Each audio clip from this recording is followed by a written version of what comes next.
if someone caught me, if someone kidnapped me and then put me in a room or something and said, but I can have whatever I want, I'd be like, okay, bring me a Switch Lite and a bunch of Otome games and I will be quite satisfied in terms of like keeping myself busy, because all I'll be doing is playing Otome games.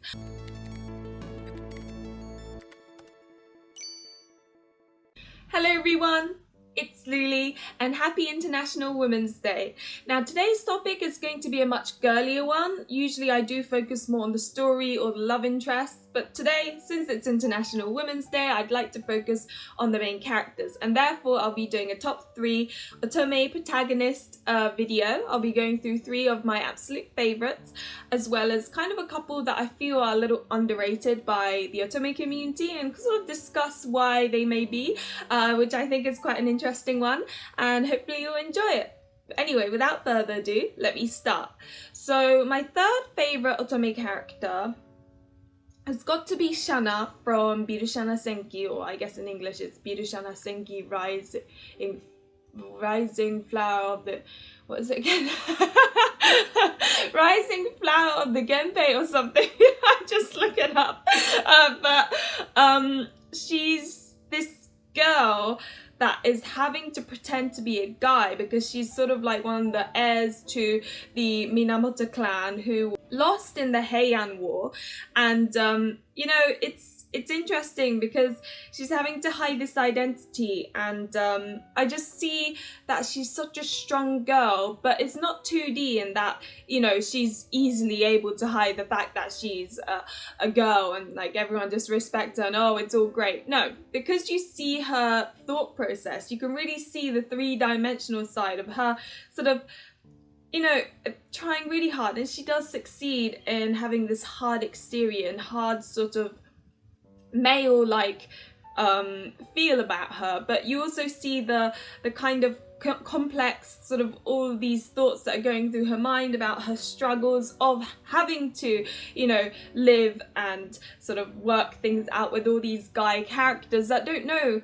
that she is actually female. And I like that complexity because you do see all the concerns and worries that go through her mind, and then she's got this fate of being the heir, and it's just, yeah, it must be so tough. Whenever I played that game, I just thought, oh God, poor girl. And you know, it's sort of almost like, does she accept the fate of having to lead the Minamoto clan at some point, like some of the army? Or does she, you know, run away from it, which is totally understandable? Does she just, you know, stop all the pretending, just run away with someone and just act like she's got nothing to do with it? You know, there's this constant sort of complex thought process going on in her head, and you know, her working things out, sort of having this friendship almost with these love interests who, some of them for a long portion don't even know that the main character is female. It's great. I just really, it's a refreshing experience, and as I said, the 3-dimensionality of her having to hide the fact that she's female, but also having all these complex emotions of, you know, not finding it easy, incredibly struggling with this. I just really enjoyed reading that, and I didn't find her like a very blank sheet, boring main character. I felt that she was a very admirable, respectable character. And I also liked the fact that she was incredibly strong in fighting as well. But it wasn't just she was strong for the sake of it. It wasn't like questionable, because obviously, physiologically speaking, women typically, on average, are weaker than men. But in this game, they kind of built it up so that from the start you kind of get a feeling that there's something different about her which makes her stronger than some of these guys. So it's not just she's stronger than, you know, stronger for the sake of it. Obviously there's a lot of training going in. There's a lot of reasons as to why she's stronger, which makes, you know, makes her more respectable in the sense that you're kind of like, oh, she worked so hard to get here, and like you almost feel like a proud mother or something. Oh God, it must have been so tough for you, but you can do it, type of thing. And I just really enjoyed that about Shana. Now, my second favourite is actually from a game that was recently released, Variable Barricade, and she's called Hibari She is the heir to a very wealthy family, and so again has this pressure of having to inherit all of these things. She's constantly being given like marriage proposals that she's denying left, right and centre. Understandably, she's only like, I think she's 17 or 18 or something, and she's of course struggling with this. And then now she's being given 4 absolutely horrific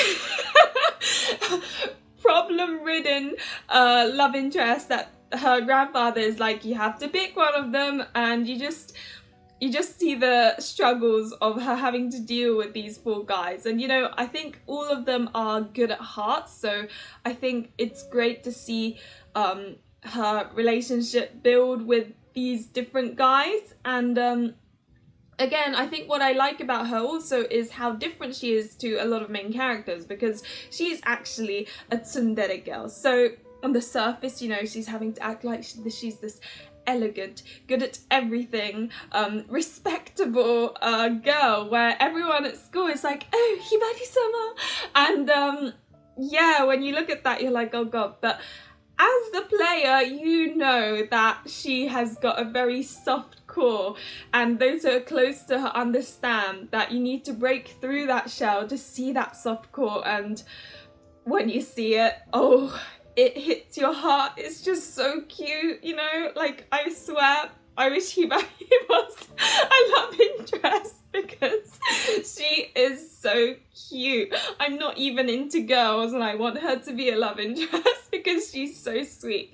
I can't think of any other games where you've got a true tsundere character as an Otome protagonist, so this is something you want to savor and enjoy, because seeing the love interest gradually break through that shell is oh so satisfying. It feels more satisfying than a game where the love interest is a tsundere character. And I also I have this admiration of her always having to have this hard exterior of, you know, being what she's supposed to be, when in actual fact she's got this soft side, she's got this true side where she clearly wants to be loved, and but can't show it very well. And it's just I just find it so cute.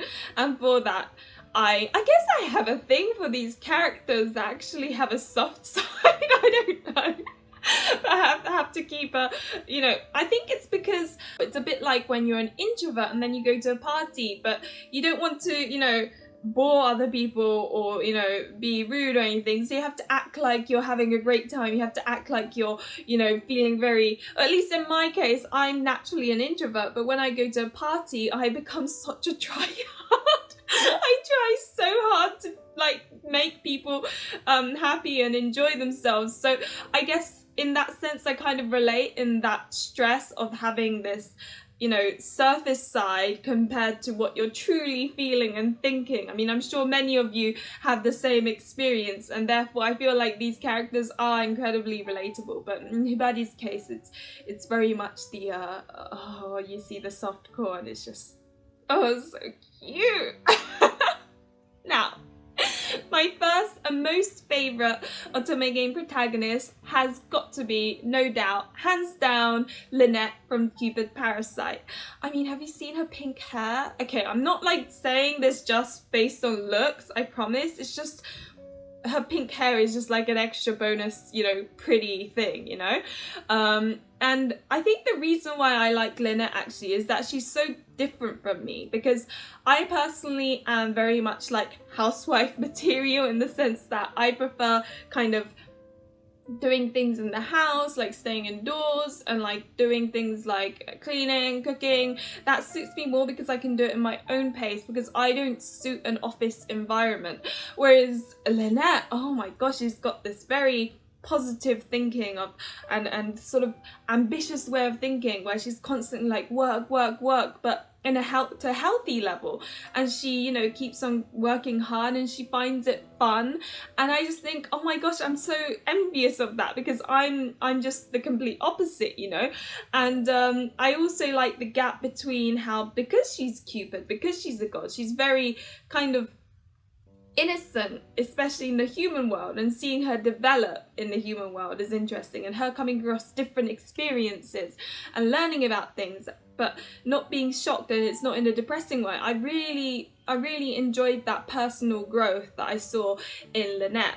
Especially with some routes where, you know, in another game you'd think, oh god, this would be not a good scene, but they use the fact that she's a god and is open-minded and is accepting of all sorts of situations and turn it into a comedy. And I thought that was refreshing. I thought it was enjoyable, and oh, she's just such a, like, what do you call it, boss babe? Oh my gosh, I look at her and I'm like, I wish I could be like you. As I said, we all have different natures. That's not mine. But I look at her and I think, oh.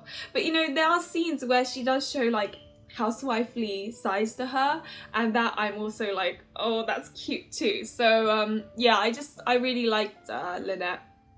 And also, although nature-wise I don't quite match, you know, her in the sense that I'm not office based, but she really is, and all this.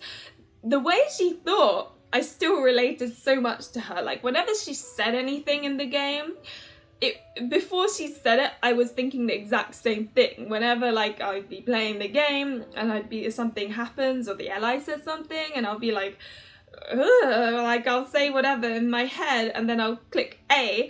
And then she'll say exactly what I was thinking word to word. And I found that quite entertaining, and it made the whole experience quite fun, because I felt like I shared a brain with Lynette. And I think that's probably why I put her as number one. It was kind of difficult though. It was either the Hibari or Lynette.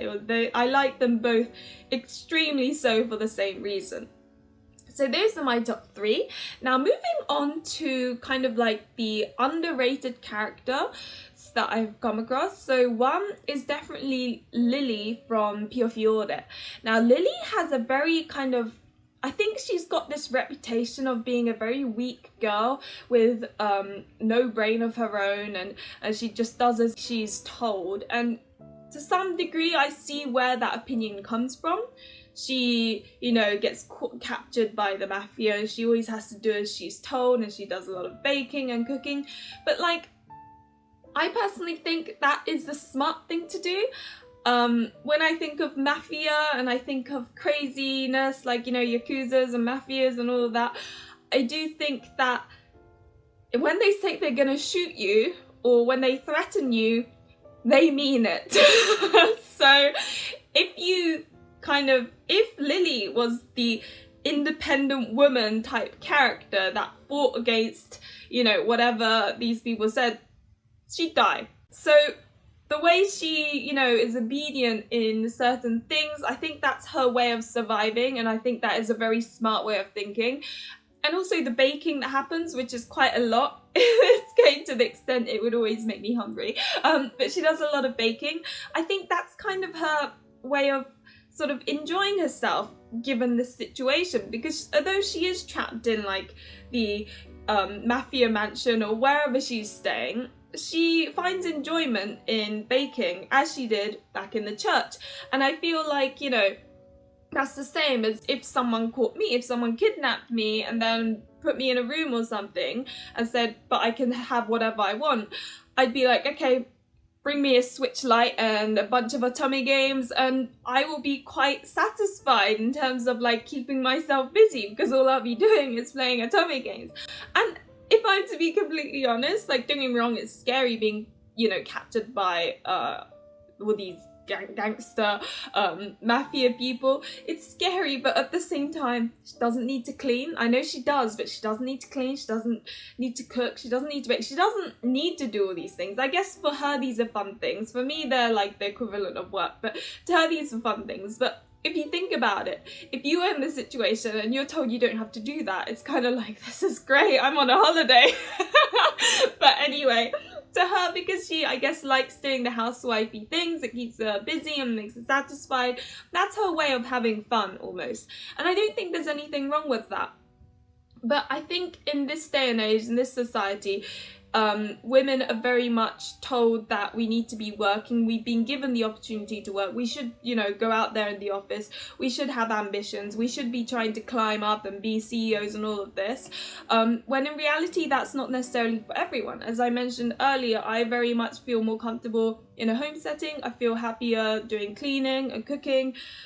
Every time I was in the lab or in the office, I was so depressed. Honestly, I struggled with the structure. I really don't enjoy having a schedule, put it that way. I like doing things whenever it fits me, and housework is perfect for me, especially as someone who has a mental disability. I really struggle with being efficient, if that makes sense. So, you know, as much as in this day and age we're constantly being told you need to start working and you need to get promoted, you need to earn loads of money, you need to vote, like we've got this stress, like pressure from society to be something, right? And that's kind of almost, it was in my mind the ideal. Like I thought the ideal woman that I should be is like a rich CEO or something. When in reality, it took me years to realize that is not in my nature. And my nature is a damsel in distress. I want guys to open doors for me. I want guys to buy me gifts. I want to, I want to be rescued. So I'm just saying, like, because that's how I think. When I look at Lily's situation, I of course go, that's horrible, but it is a more tragic and serious game, just as, you know, horror movies are. Not all Otome games should be rom-coms and happy and stress-free, because otherwise I think the whole genre of Otome games would be boring. So I think given the situation, the time period, which is like in the 20s, and you know, given everything, like her background, it makes sense that Lily is the way she is. And just because she is, I don't think she's, you know, weak or doesn't think for herself. I don't think any of these things. I think given her environment, she is a smart girl, and I don't think people, I mean, okay, this is my opinion, and it's fair enough if you disagree with me, but my personal opinion is she's smart in her own way, and I haven't thought any less of her just because she's quiet, doesn't say much, and is cooking all the time. But as I said, that's my thoughts. You may disagree completely, and that's fine. Now another one, and this is just underrated and that I don't hear much about her at all, is Kotone from Cafe Enchante. I thought Kotone was very relatable in that at the very beginning she gets a very toxic phone call from her boss, saying, you know, oh, why have you stopped working? You should be in and all this. And you sort of discover, and this is very at the beginning, so I don't consider it a spoiler, you do discover that she's, you know, she was working in a very rough, toxic environment. And I think that is something that many of us relate to. I think the idea of your grandfather leaving a cafe that you can run instead of working in an incredibly toxic environment is almost like a lovely fantasy of something that people kind of look to and think, oh, that would be nice, type of thing. And I think Kotone's phone call and anxiety and feeling very, you know, negative about work is something that a lot of us can relate to, but I don't quite know why. She is one of the main characters that I don't hear much of. I hear a lot about Lily in the sense that, you know, everyone's like, oh, she's too quiet.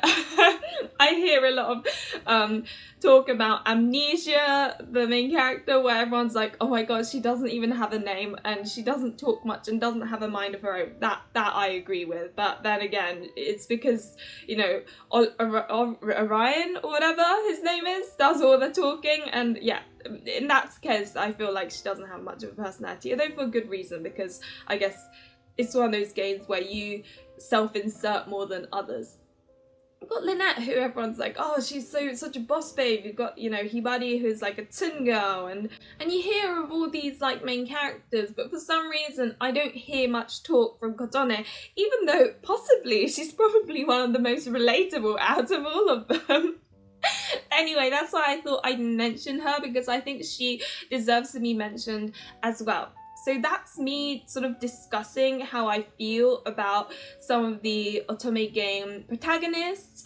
Obviously do let me know, comment below or join my Discord and chat with us about how you feel about these Otome game main characters, because I do notice and realise that there are quite a lot of distinct thoughts on each of these Otome game characters, and I feel that it's quite an interesting discussion point as we all have experienced lives in a different way as women. So but yeah, I thought that was a fun topic to talk about, considering it is International Women's Day and I think it's the girl power day. I know that's super cringy, but that's how I see it anyway.